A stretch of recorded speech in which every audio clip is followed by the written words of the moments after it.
اجلاس اس حیثیت سے ممتاز ہے کہ آج دو بیٹیوں نے آپ کے سماج کی مسلمانوں کی انہوں نے قرآن مجید کو حفظ کیا ہے۔ یہ بہت غیر معمولی بات ہے۔ جب ہم لڑکیوں کے حفظ کی تکمیل کا یہ جشن منا رہے ہیں تو ہمیں یاد کرنا چاہیے کہ اسلام کے لیے خواتین نے کیسی قربانیاں دی، ان کا کتنا بڑا کنٹریبیوشن رہا ہے، اور کس طریقے سے اسلام کی دعوت اور اس کی تعمیر اور اشاعت میں خواتین کا حصہ رہا ہے۔ ہم نے اسے فراموش کر دیا۔ ہم سمجھتے ہیں کہ اسلام کی دعوت کو پہنچانے میں، اس کی اشاعت میں، اس کی تبلیغ میں، تصنیف و تالیف اور کتابوں کے لکھنے میں صرف مردوں کا حصہ رہا ہے۔ ہمیں اپنا سبق یاد کرنا چاہیے، ایسا بالکل نہیں ہے۔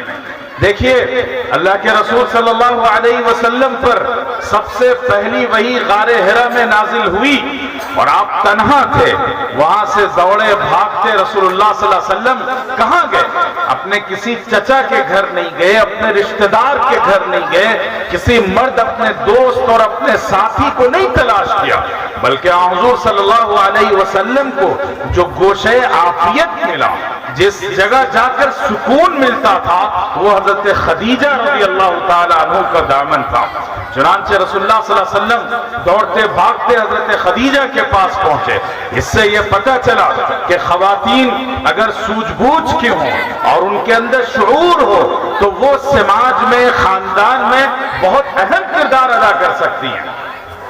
چنانچہ حضرت خدیجہ نے رسول اللہ صلی اللہ علیہ وسلم کی جو کیفیت دیکھی تو حضرت خدیجہ نے چند جملے کہے۔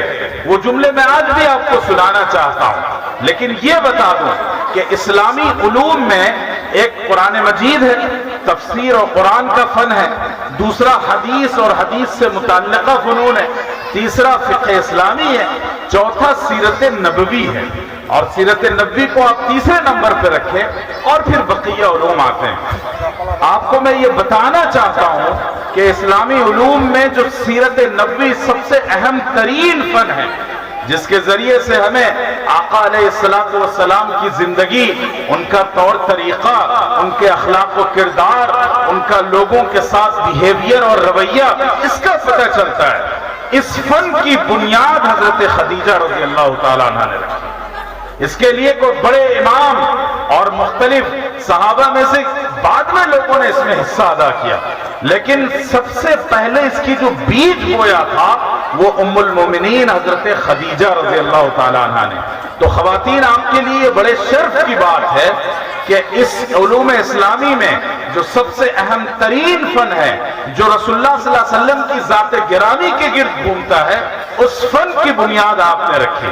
حضرت خدیجہ نے جب رسول اللہ صلی اللہ علیہ وسلم کو گھبرایا ہوا پایا تو انہوں نے تسلی کے کچھ بول کہے، اور وہ کیا تھے؟ انہوں نے فرمایا کہ واللہ لا یخزیک اللہ ابدا، اے محمد صلی اللہ علیہ وسلم، خدا کی قسم اللہ آپ کو ضائع ہونے نہیں دیں گے۔ کیوں؟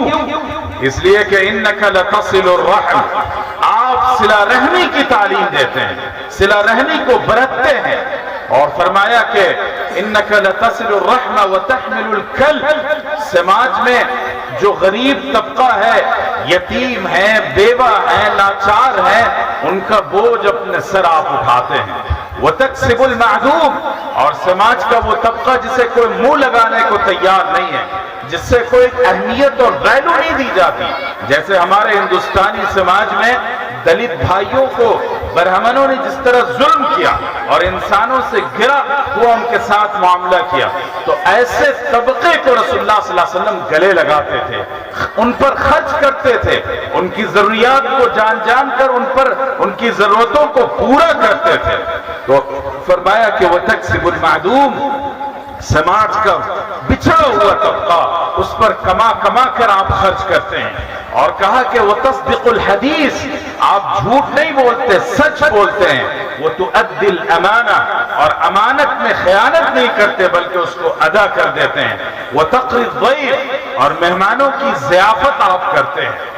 اب میرا سوال یہاں پر ایک چھوٹے سے نقطے کی طرف ہے۔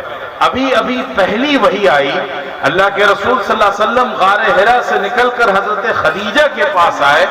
اب بھلا بتائیے کہ رسول اللہ صلی اللہ علیہ وسلم کے جس اخلاق اور کردار کا حضرت خدیجہ نے ذکر کیا ہے، یہ اخلاق اور کردار کس کے ساتھ تھا؟ مسلمانوں کے ساتھ تھا؟ اہل ایمان کے ساتھ تھا؟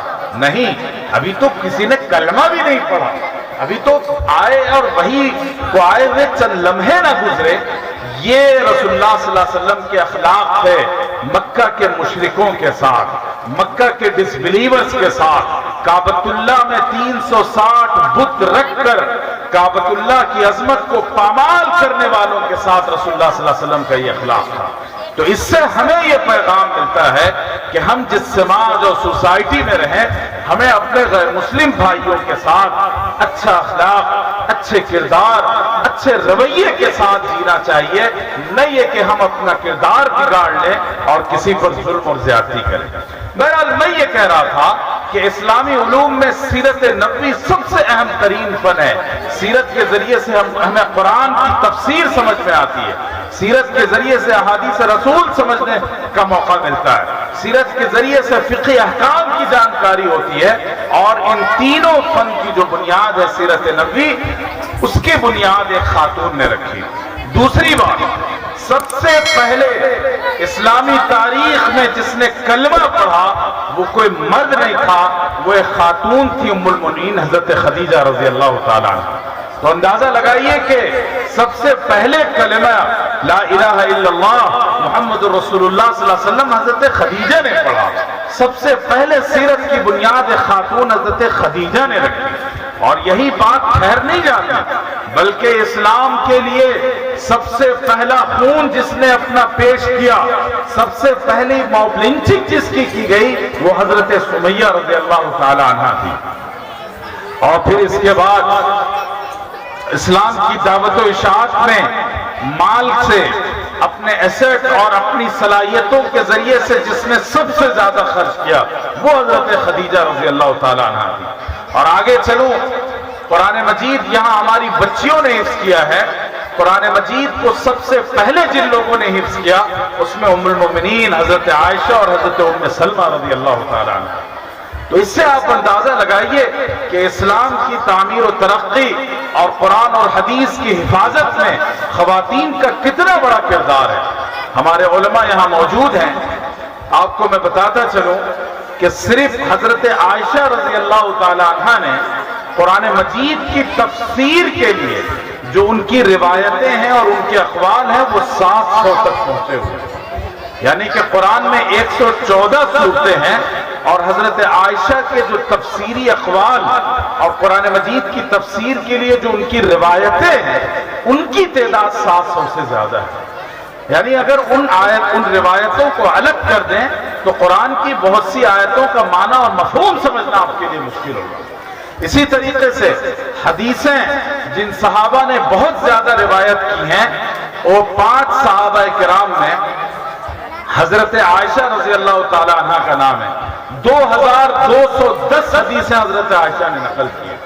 اتنی روایتیں نہ حضرت ابو بکر سے ہیں، نہ حضرت عمر سے ہیں، نہ حضرت عثمان سے، نہ حضرت علی رضی اللہ تعالیٰ عنہ اجمعین سے۔ اتنی زیادہ روایتیں حضرت عائشہ سے ہیں۔ میں یہ اس لیے بتا رہا ہوں کہ یاد رکھیے گا کہ اسلام کی تاریخ میں خواتین نے ہمیشہ بہت بڑا کردار ادا کیا ہے، لیکن افسوس یہ ہے کہ دھیرے دھیرے ہم نے خواتین کی اس حصے داری کو ختم کر دیا۔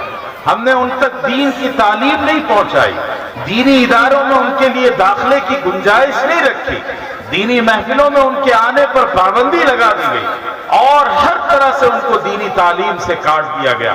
یہ ظلم ہے، یہ زیادتی ہے، یہ ناانصافی ہے۔ اس لیے ہمارا اور معاشرے کا یہ فریضہ ہے اور علماء کی یہ ذمہ داری ہے کہ آپ خواتین کی تعلیم و تربیت اور دینی ماحول فراہم کرنے کے لیے انہیں پورا کا پورا نظم کریں۔ ایسے ادارے قائم کیجئے جن اداروں کے ذریعے سے ہماری لڑکیاں حافظہ بنیں، عالمہ بنیں، مفتیہ بنیں، حدیث کی محدثہ بنیں اور قرآن مجید کی مفسرہ بنیں۔ یہ جب ہوگا جب ہم اپنے ان اداروں کو قدر کی نگاہ سے دیکھیں گے، ان کی مدد کریں گے، ان کا تعاون کریں گے، ان اداروں کی تعمیر و ترقی میں اپنا کردار ادا کریں گے، اور یہ جو مدرسہ عائشہ للبنات ہے، میں ان خواتین سے کہنا چاہوں گا، آپ اس کو اپنا ادارہ سمجھیے۔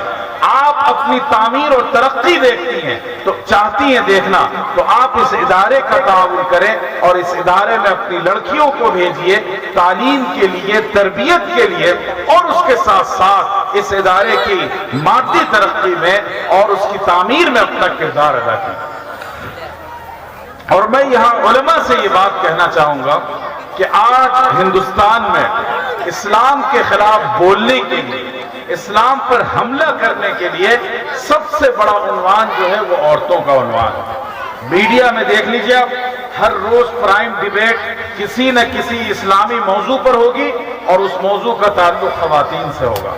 تو اس سے یہ بات اور اس راز کو جان لیجئے کہ خواتین کو ڈھال بنا کر اور ان کو وسیلہ بنا کر، ذریعہ بنا کر اسلام پر شبخوں مارنے کی کوشش کی جاتی ہے اور اسلام کے خلاف بدگمانیاں پھیلائی جاتی ہیں۔ اس لیے میرے عزیز دوستوں اور نوجوان علماء کرام، یہ آپ کی ذمہ داری ہے کہ آپ اپنے علاقے میں خواتین کی دینی تعلیم و تربیت کا منظم اور مستحکم نظم کریں، ان کے اندر دینی بیداری پیدا کیجیے۔ اور یہ ضروری نہیں ہے کہ ہر عورت عالمہ ہی بن جائے یا ہر فرد عالم دین بن جائے، بلکہ بنیادی دینی تعلیم فراہم کرنا یہ ہم پر فرض ہے۔ اللہ کے رسول صلی اللہ علیہ وسلم نے اسی کے بارے میں کہا تھا کہ طلب العلم فریضۃ علی کل مسلم، علم کا حاصل کرنا ہر مسلمان پر فرض ہے۔ وہ علم کا وہ معیار ہے جو بنیادی ابتدائی دینی تعلیم ہے، ایمان ہے، عقیدہ ہے، حلال و حرام ہے، جائز ناجائز ہے، اور سیرت نبی کی بنیادی معلومات ہے، یہ ہر خاتون کو معلوم ہونا چاہیے۔ ایک بزرگ نے بڑی اچھی بات کہی تھی اور میں چاہوں گا کہ وہ بات آپ اپنے کانوں تک پہنچائیں اور اپنے گھر گھر اور در در تک پہنچائیں۔ انہوں نے کہا تھا کہ دین جب مردوں تک پہنچتا ہے تو وہ گھر کی دہلیز تک جاتا ہے، اور دین جب خواتین تک پہنچتا ہے تو گھر کی نسلوں تک پہنچتا ہے۔ اس لیے اپنی خواتین کو دین سے جوڑ لیجئے، بچے بچیوں کی دینی تربیت کا یہ فریضہ انجام دیجئے کہ اگر یہ تربیت پائیں گی تو آپ کی نسلوں کے ایمان کی حفاظت کی ضمانت ملے گی۔ اور اگر ان کو آپ نے دین سے بے بہرا رکھا، دین سے بے تعلق رکھا، تو یاد رکھیے آپ کی تہجد، آپ کی نمازیں، آپ کے نفل روزے، نفل عمرے، آپ کی داڑھی اور آپ کی ٹوپی آپ کی نسلوں کے ایمان کی حفاظت نہیں کر پائے۔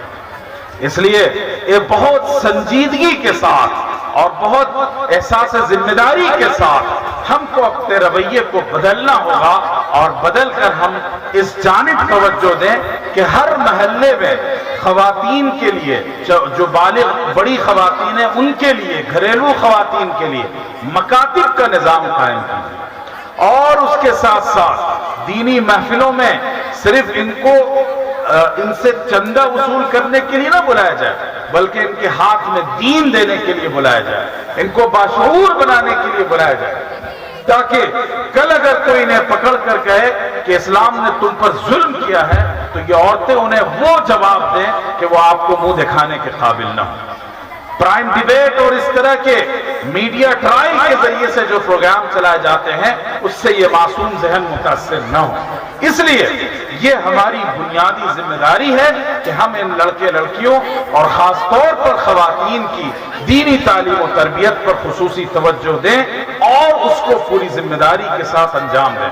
تو میں آپ سے سوال کرنا چاہتا ہوں اور آپ کا جواب سننا چاہتا ہوں، بتائیے کہ آپ لوگ اپنے علاقے معمر خواتین جو اڈلٹ اور تعلیم بالغان کا نظام ہے وہ خواتین کے لیے قائم کریں گے یا نہیں کریں گے؟ اتنا ہلکا انشاءاللہ چلے گا اس سے؟ زور سے بولیے ماشاءاللہ تبارک اللہ، اللہ قبول فرمائے آپ کے انشاءاللہ۔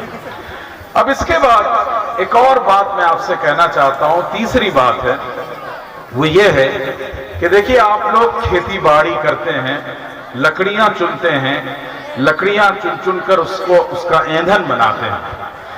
آپ جانتے ہیں کہ ایندھن بنانے کے لیے لکڑیوں کو توڑ توڑ کر آپ چولہے میں ڈالتے ہیں، ہے یا نہیں ہے؟ تبھی جا کر وہ جل جاتا ہے، خاکستر ہو جاتا ہے، آگ لگتی ہے اور آپ کھانا کھاتے ہیں۔ لیکن اگر لکڑیوں کا کوئی بڑا گٹھا ہو، کیا آپ اس کو اس طرح توڑ کر ایندھن بنا سکتے ہیں؟ نہیں بنا سکتے۔ میرے دوستوں، آپ مسلک جب تک کھیلتے رہیں گے، الگ الگ مسلک کے نام پر مسلمانوں کو گمراہ کرتے رہیں گے، ان میں اختلاف اور انتشار پیدا کرتے رہیں گے، دوسری قومیں آپ کو توڑ توڑ کر ایندھن بنا کر جلاتی رہیں گی اور اس پر اپنی روٹیاں سینکتی رہیں گی۔ اور آج یہی ہو رہا ہے۔ آج ہم بریلوی ہیں، دیوبندی ہیں، اہل حدیث ہیں اور فلانے ہیں، ہم انہی جھگڑوں میں پڑے ہوئے ہیں، اور آئے دن آپ کی لڑکیوں کو اچک کر بولے جا رہے ہیں، آئے دن آپ کی نسلوں کو وہ کفر اور شرک میں ڈھالنے کی کوشش کر رہے ہیں، آپ کے بچوں کے دل و دماغ پر، ان کے ایمان پر ڈاکہ ڈال رہے ہیں اور ان سے مشرکانہ کام کروایا جاتا ہے، سوریہ نمسکار جیسے مشرکانہ کام کروائے جاتے ہیں۔ آخر یہ کیوں ہو رہا ہے؟ اس لیے کہ ہم وہ ناسمجھ قوم ہیں جنہوں نے اپنے مسلک و مشرب کو اپنا دین بنا دیا۔ اللہ کے رسول صلی اللہ علیہ وسلم کیا انہی مسلک و مشرب کی نسبتوں کے ساتھ بھیجے گئے تھے؟ اللہ کے رسول صلی اللہ علیہ وسلم نے فرمایا تھا، اليوم اکملت لکم دینکم واتممت علیکم نعمتی ورضیت لکم الاسلام دینا۔ اليوم میں نے آج، اللہ نے کہا کہ ہم نے آج اپنا دین مکمل کر دیا ہے اور اپنی یہ نعمت تمہارے اوپر پوری نازل کر دی ہے، اور اللہ نے فرمایا وَرَضِيتُ لَكُمُ الْإِسْلَامَ دِينًا، ہم نے تمہارے لیے جو آئیڈینٹی